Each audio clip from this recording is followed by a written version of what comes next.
everyone. This is the third video of economy series. We are following Manohar Pandey book, and I will suggest you to keep that book while you are watching this video. That will be very beneficial because you will be simultaneously understanding that concept in a clear manner. सो पिछले video में हमने देखा था कि GDP और GNP का क्या concept होता है। एक बार और रिवाइज कर लेते हैं। जैसे जीडीपी होता है, जीडीपी क्या होता है? एक टेरिटोरियल कॉन्सेप्ट होता है। एक टेरिटरी के अंदर में जितने भी फाइनल गुड्स एंड सर्विसेज का मॉनेटरी वैल्यू होता है उसको हम जीडीपी बोलते हैं। जैसे कि ये इंडिया हो गया, तो इंडिया के अंदर जितने भी final goods and services produce हो रहे होंगे, जो इंडियंस के द्वारा हो या फिर इंडिया में जितने भी फॉरेन कंपनीज ऑपरेट करते हों, उन सभी का जो फाइनल गुड्स एंड सर्विसेज का जो मॉनेटरी वैल्यू होगा उसको हम जीडीपी बोलते हैं। एक बात याद रखना, इंडिया के टेरिटरी के अंदर ही होगा ये सब, ठीक है। ऐसा नहीं है कि कोई इंडियन बाहर में है या फिर कोई इंडियन है जिसका कंपनी बाहर में है तो इसका हम इस चीज़ में इंक्लूड नहीं करेंगे। जीडीपी का सिंपल मतलब होता है domestic, domestic gross domestic. Domestic का मतलब क्या होता है? अपने घर के अंदर। तो ये अपने घर के अंदर जितना भी final goods and services produce होगा उसका मॉनेटरी वैल्यू को हम जीडीपी बोलते हैं। उसी तरह जीएनपी क्या होता है? GNP gross national product. इसमें आ रहा है एक वर्ड क्या? नेशनल। नेशनल तो इंडिया का नेशनल कौन है? इंडियन है। तो जैसे हमारा एक कंट्री है तो हमारे इंडिया के अंदर जितने भी इंडियंस होंगे, बाहर में जितने भी विदेश में हमारा इंडियंस लोग काम करते हैं, जैसे सऊदी अरब में, गल्फ कंट्रीज में या फिर यूरोप में, और हमारा इंडियंस जितने भी बिजनेस ओन करते हैं फॉरेन कंट्रीज में, कोई इंडियन है उसका कोई बिजनेस है बाहर कंट्री में, तो इन सभी का जो फाइनल गुड्स एंड सर्विसेज का जो मॉनेटरी वैल्यू होगा उसको हम ग्रॉस नेशनल प्रोडक्ट बोलेंगे। इसमें याद रखने वाला ये चीज़ है कि इंडिया के अंदर अगर कोई फॉरेन कंपनी ऑपरेट कर रहा होगा तो उसका जो मॉनेटरी वैल्यू होगा फाइनल गुड्स एंड सर्विसेज का, वो जीएनपी में कैलकुलेट नहीं होता, लेकिन वो जीडीपी में कैलकुलेट होता है। समझ में आ रहा होगा। जीडीपी सिंपली एक टेरिटोरियल कॉन्सेप्ट है और ये जीएनपी मैंने बता दिया ये दोनों का डिफरेंस। डिप्रिसिएशन का क्या होता है ये भी मैंने पिछले वीडियो में बताया था। जैसे हम लोग कोई इक्विपमेंट्स यूज करते हैं, मशीनरीज यूज करते हैं, तो उस मशीनरी का एक लाइफ टाइम होता है, एक वर्किंग टाइम पीरियड होता है। उसके बाद वो मशीन ऑब्सोलेट हो जाएगा, वो काम नहीं करेगा या ख़राब हो जाएगा। तो वो मशीन का हमेशा हर साल उसका वेयरिंग एंड टीयरिंग होगा जब जब हम उसको यूज करेंगे। तो वो जो वेयरिंग एंड टीयरिंग होगा, जैसे मैंने मेरी मशीनें ख़रीदा हूँ, मैं मशीन अपने बिजनेस के लिए ख़रीदा हूँ, तो वो जो मशीन का जो कॉस्ट होगा उसको भी तो मुझे रिकवर करना है ना बिजनेस से। तो वो जो रिकवरी करेंगे वो हर साल कुछ अमाउंट हमारे बिजनेस से वो रिकवरी करेंगे। हमारे जो मशीन का लाइफ टाइम धीरे धीरे कम होते होते आएगा, तो उस लाइफ टाइम कम होते होते आने का जो कंपनसेशन करना पड़ेगा हमको, वो हमारे बिजनेस से ही करेंगे। और वो हर साल उस मशीन का जो वैल्यू डिक्रीज होते होते आता है। जैसे मैंने 1 लाख का कोई मशीन ख़रीदा, तो अब उसको यूज कर रहा हूँ मैं, तो उसका जो वैल्यू है वो कम होते होते आएगा ना।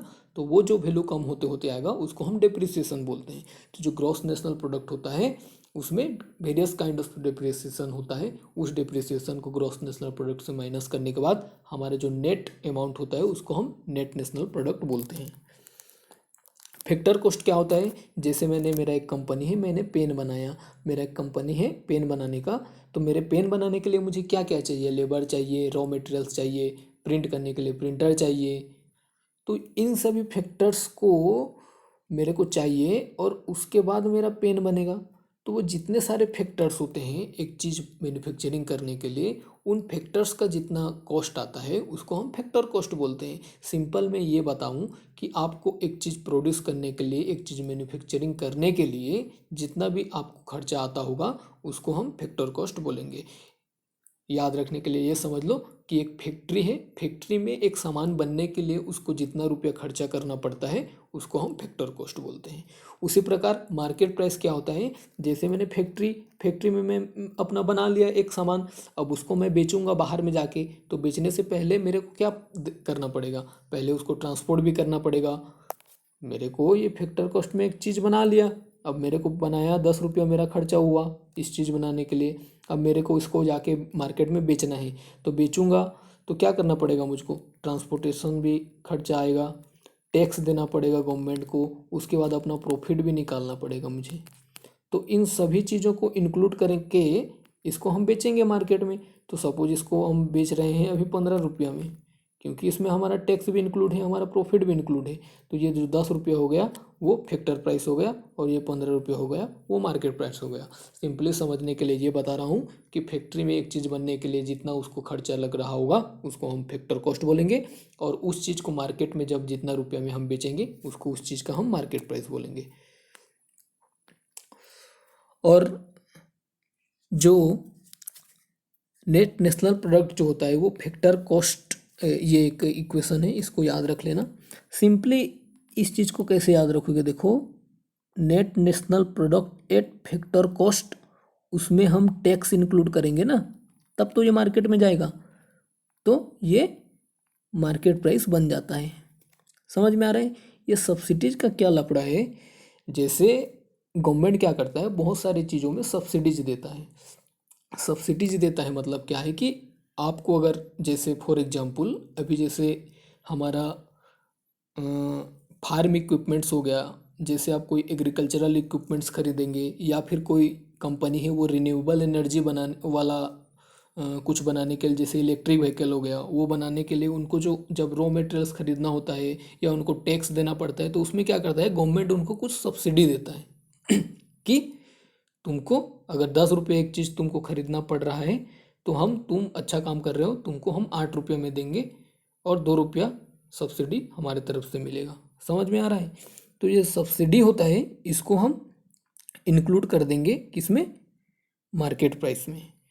मान लो जाए मार्केट में एक चीज़ का कीमत है 200 रुपया, सपोज एक चीज़ का कीमत है 200 रुपया, तो उसका जो फैक्टर कॉस्ट फैक्टर कॉस्ट बोल रहा हूँ, उसमें अगर कोई गवर्नमेंट आपको 50 रुपया सब्सिडी दे रहा है, तो इस सब्सिडी को इंक्लूड करके ही इसका प्राइस 200 बन रहा है ना, तो इसलिए यहाँ पे ये सब्सिडी इंक्लूड किया गया है। तो इस सब्सिडी का चक्कर में मत पड़ना, बस इतना याद रखना कि फैक्टर कॉस्ट में टैक्स मिल गया तो क्या बन गया, मार्केट कॉस्ट बन गया, मार्केट प्राइस बन गया यहाँ पे, ये मार्केट प्राइस। और ये सब्सिडी क्या होता है, क्योंकि सब्सिडी जो होता है वो मैं अगर गवर्नमेंट मेरे को सब्सिडी देगा, तो गवर्नमेंट सब्सिडी देगा उसका मतलब क्या है कि मेरे तरफ से कुछ पैसा गवर्नमेंट पे करेगा, तो उसको सब्सिडीज बोलेंगे। तो वो गवर्नमेंट पे करेगा ना, मार्केट से मैं खरीदूंगा तो मेरे को 100 रुपये का चीज़, मान लो जाए मेरे को 100 रुपये का चीज़ खरीदना है, तो गवर्नमेंट उसमें मेरे को 40 रुपये सब्सिडी दे रहा है, तो मेरे को 60 रुपया पे करना पड़ेगा। हालांकि मैं कस्टमर के हिसाब में मैं 60 रुपया दे रहा हूँ, पर उस चीज़ को खरीदने के लिए टोटल 100 रुपये ही तो देना पड़ेगा ना, और वो 40 रुपया जो है वो गवर्नमेंट पे करेगा, तो उसको हम सब्सिडी बोल रहे हैं। तो वही चीज़ इस पे यहाँ पे ये लिखा गया है। आई होप ये समझ में आया होगा। और इसको छोड़ो, इसके चक्कर में मत पड़ो, जितना बता रहा हूँ उतना काफ़ी है तुम्हारे एग्जाम के लिए। ये देखो जो नेशनल इनकम कैसे कैलकुलेट होता है, एनएनपी एट फैक्टर कॉस्ट। हाँ, ध्यान रखने वाला चीज़ ये है कि जो हमारा जो नेशनल इनकम होता है वो फैक्टर कॉस्ट पे कैलकुलेट होता है। ठीक है।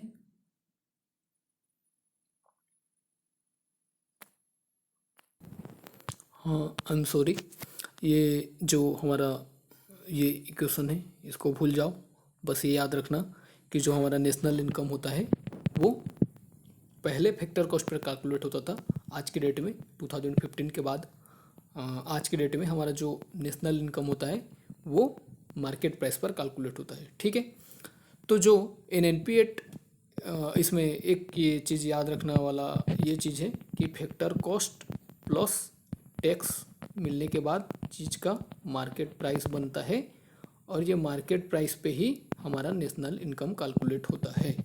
तो अब नेशनल इनकम का क्या डेफिनेशन हो गया, ये इक्वेशन विक्वेशन याद मत रखना। ये सब्सिडी एक जो है इसको थोड़ा ध्यान में रखना, क्योंकि सब्सिडी हमको गवर्नमेंट देता है और वो मार्केट प्राइस में हमको उसको खरीदना पड़ेगा चीज़ों को। तो वो मार्केट प्राइस में जो अगर खरीदोगे वो सब्सिडी मिलेगा, तो सब्सिडी गवर्नमेंट पे करेगा ना आपके बिहाफ में, तो ये सब्सिडी मार्केट प्राइस में इंक्लूड होकर रहता है। इसको बस याद रख लेना। अब नेशनल इनकम कैलकुलेट कैसे होता है, जो मार्केट प्राइस होता है तो all final goods and services का जो मॉनेटरी वैल्यू होगा उसको हम नेशनल इनकम बोलेंगे, और वो जो मॉनेटरी वैल्यू होगा वो मार्केट प्राइस पर कैलकुलेट हुआ होगा। आई होप ये समझ में आया होगा। अब ये पर्सनल इनकम क्या होता है, आपने कितना रुपया कमाया, आप कितना रुपये कमा रहे हो, उसको हम पर्सनल इनकम बोलेंगे, सिंपल बात है। और उसके बाद क्या होता है कि आप पर्सनल इनकम जितना भी आपका रेवेन्यू सोर्सेस हैं वहाँ से आप जितना भी इनकम किए, उसके बाद क्या होता है आपको इनकम टैक्स देना पड़ता है, उसके बाद इंश्योरेंस है, दुनिया भर का चीज़ें आपके कट फिट के जितना भी आपके हाथ में बचेगा खर्चा करने के लिए उसको पर्सनल डिस्पोजेबल इनकम बोलेंगे। मैंने 100 रुपया कमाया, उसमें मेरा टैक्स कट गया 2 रुपया और कुछ कट गया 5 रुपया, ऐसे करके मेरे पास हाथ में अपना जितना नेट पैसा आएगा उसको हम पर्सनल डिस्पोजेबल इनकम बोलते हैं। ठीक है, आई होप ये समझ में आया होगा। और ये देख लेना, national income equal to consumption, investment, government expenditure, ये याद रखना ज़रूरी नहीं है। याद रखना है तो रख लो, नहीं रखना है तो भी कोई टेंशन नहीं है, कोई पूछेगा नहीं ये सब। ठीक है, आज के लिए इतना ही। Thank you.